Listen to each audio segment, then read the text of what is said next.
Hi, I'm the Naked Fairy, and wow, it's been nearly a week. It wasn't planned, but took a day to take a break, and then the next day, suddenly found out that my vet could fit all of my kittens into Get Fixed, which might not have been fun for them, but is a lot better for their health in the long run. And so at 6:30 a.m. on Thursday morning, my husband and two daughters and I were in with a car full of kitties. And I have to say it was the most pleasant car ride I've ever had with cats. Okay, one of them did go to the bathroom, first on one of my daughters and then on my husband. But my other daughter and I felt like it was very successful for us, and we were quite smug. And when we picked them up, not terribly long later, and brought them home, suddenly the cats that we were supposed to only feed lightly and let them rest for the next 24 hours, all they wanted to do was climb and play. And but I'm happy to say that they are doing wonderfully well and don't seem to harbor any ill will for the change in their reproductive status. But after that, I really had planned to do a Naked Fairy on Friday, but I sat down and fell asleep, and the next thing I know, it was 1 the next morning. And wow, I obviously was much more tired and had been much more worried about my cats than I thought. That it really took it out of me. But today has kind of been an anxious day because I'm really unhappy with my current therapist. I've seen him 3 times, and it's not working for me. I feel like I'm getting told a lot what's normal and what I should be doing, rather than my therapist finding out where I am. A really quick example is he's really honed in on my relationship with my mother and why I still see my mother. And I had told him that it was something my mother said last summer that really put me into a major depressive state. I've said that a couple times now. And he's asked, will I see my mother again? Yes, I will. Why do I still see my mother? But he's never once asked me, what was it your mother said to you? What did she say?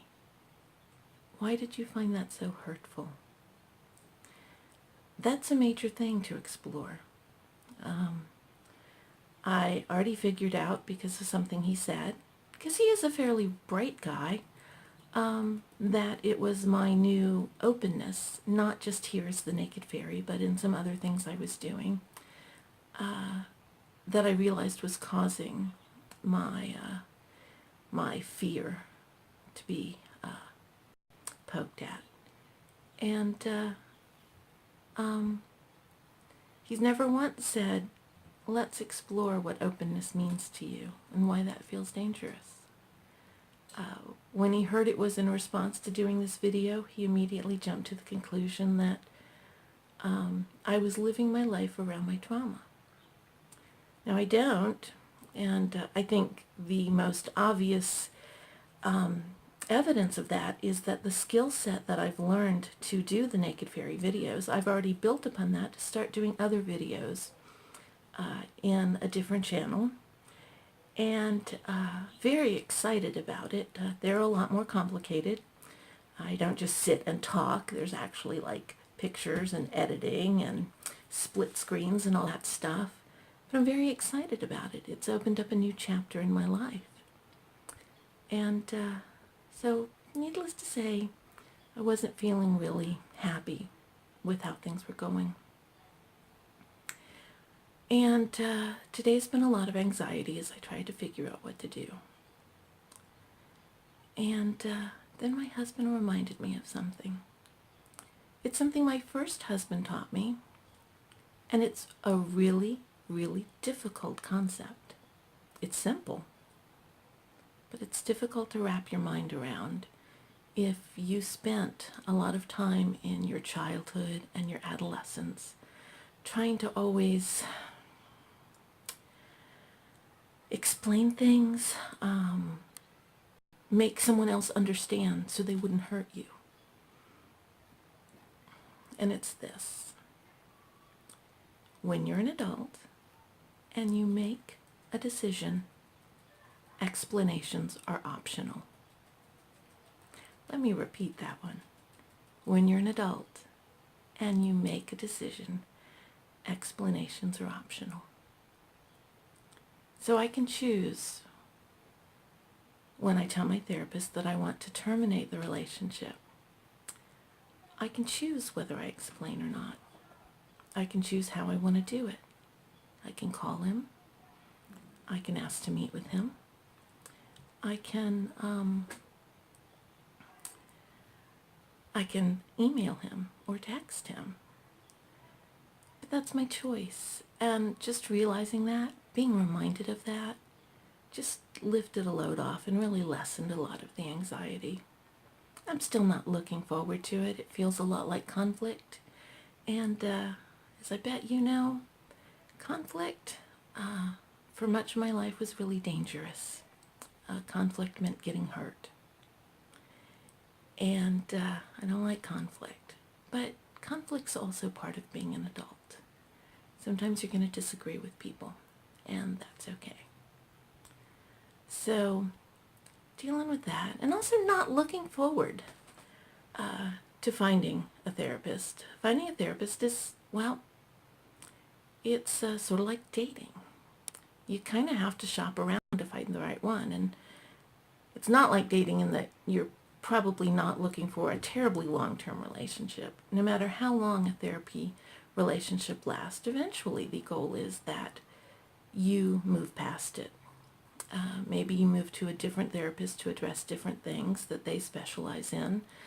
Maybe you have years where you're kind of growing based on what you've learned about yourself. Maybe you just have a rest period, because we all need those emotional plateaus. But it is similar to dating in that there has to be the right fit. You don't want to spend your evening with someone or your afternoon with someone where it's just not working for you. And feeling like I have a therapist that doesn't listen, well, I wouldn't tolerate that from my dates. And I certainly shouldn't tolerate it from someone that I am paying and that the insurance I pay for is paying. So, I'm going to deal with that this week. And it has made me do some thinking, and like I said, my therapist has helped me realize some things, but I just don't see this as a relationship that's going to be terribly fruitful. Ironically, what he asked me on Saturday was, what was I getting out of this? But then he proceeded to lecture me. And no, just no. I like a good lecture series. I like to learn, I like to be educated. But some things I don't need to be told over and over again. I got it. So we'll see where it goes. But I do feel better now, and that's good. And to celebrate, I went with a blue-themed day. Discovered that my new blue pendant and earrings match my favorite blue glasses. So I've been pulling out all the blue things in my wardrobe for the last few days to wear them. Because as always, color is my play, and blue in particular. I don't know if you've ever noticed, particularly in Protestant churches, a lot of them are either a very bluish green or they're blue, because blue is a calm color. Right now, feeling myself calm down, blue is good. Blue is very good. So that's where I'm at right now. It's really made me think a lot about parenting relationships, because a therapeutic relationship, once you've dated around and found the right therapist, a therapeutic relationship does have a lot in common with good parenting. And maybe that's the way he parents, but it's very different from how I parent. I believe in meeting my kids where they're at. That was true when my daughter was 9 and we were watching Buffy the Vampire Slayer together. And it's true now that I have my 28 and 29-year-old daughters still living with me while they prepare for the next stages of their life.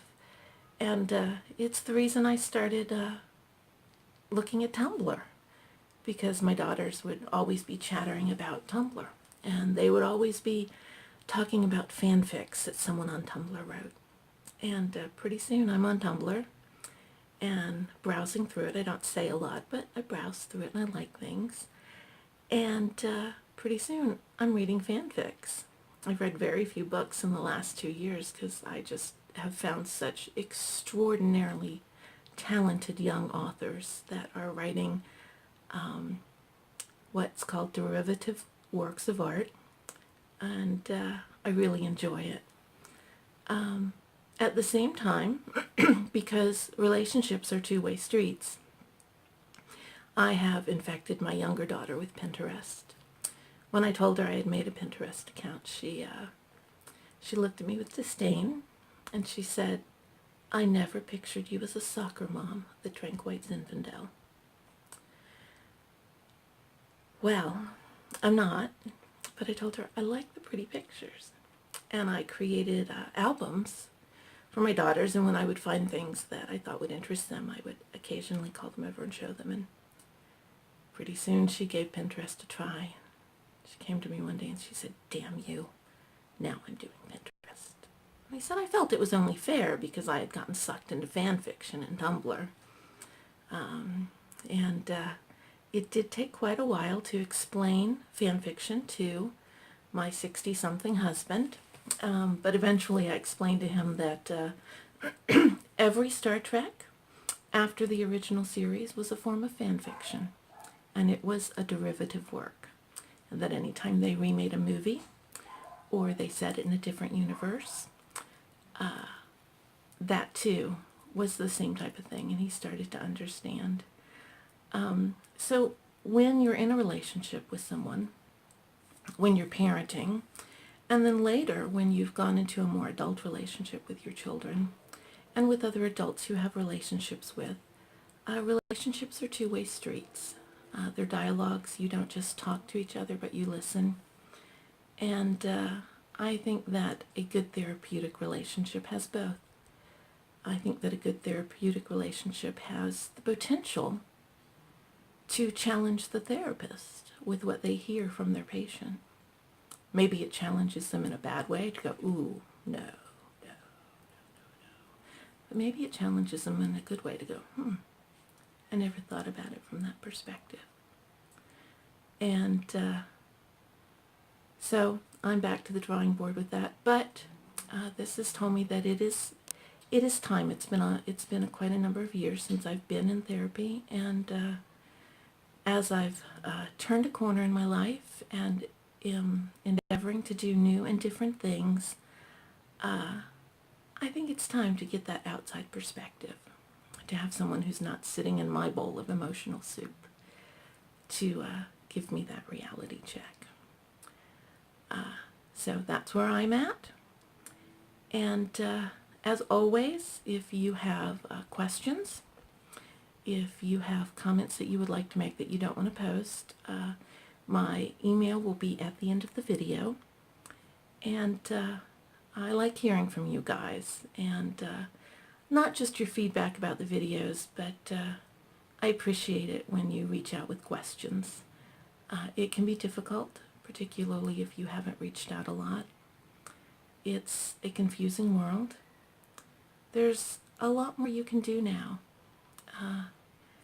We're a lot more open about sexuality and gender identity, but at the same time, our media just sends out so many mixed messages that it can be confusing, whatever your age and whatever stage of life you're at. So, as always, I'm going to be here.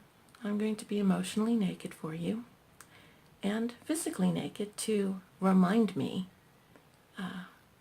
that this is a new stage in my life, being open not just to you, but to other people, and not just about my abuse, but about a lot of things I've been holding close. Where you are, well, that's where you are. This isn't about right or wrong or how open you should be. It's about where you are. And wherever you are, always remember, clothing is optional. Consent is not.